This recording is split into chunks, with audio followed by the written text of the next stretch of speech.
इतिहास गवाह है जब जब सरहद के दो सबसे बड़े प्रतिद्वंदी हरी घास के उस आयताकार मैदान पर आमने सामने होते हैं तो वक्त ठहर जाता है।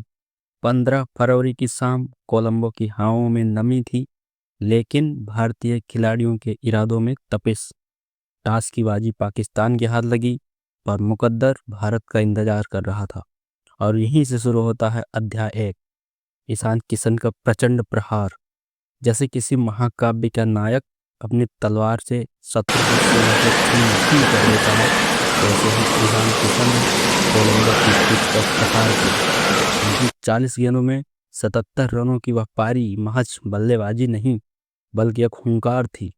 10 चौके और 3 गगनचुंबी छक्के, ऐसे लगा मानो बिजली जमीन पर उतर आई हो।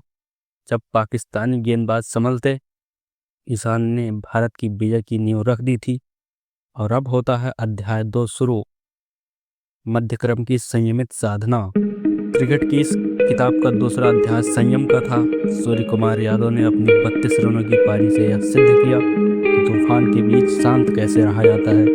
वहीं युवा तिलक वर्मा और शिवम दुबे ने अपनी छोटी मगर बहुमूल्य पारियों से स्कोर को 175 के उस शिखर पर पहुंचाया जहां से जीत का रास्ता साफ दिखाई दे रहा था।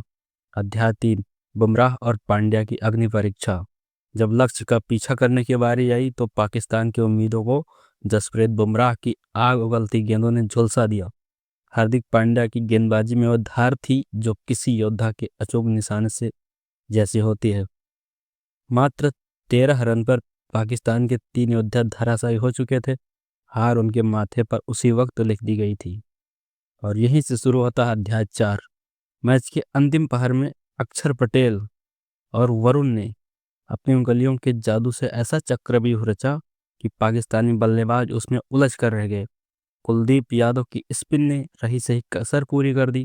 देखते ही देखते समूची टीम 114 के रनों पर सिमट गई और भारत ने 61 रनों से ऐतिहासिक जीत के साथ सुपर 8 में प्रवेश किया। तो इस तरह से सूरज ढल चुका था, लेकिन स्टेडियम में तिरंगे की चमक और जय हिंद के नारों की गूंज बता रही थी कि कल का दिन भारत के नाम था। यह जीत सिर्फ आंकड़ों की नहीं, बल्कि जज्बे और कौशल के समन्वय की जीत थी।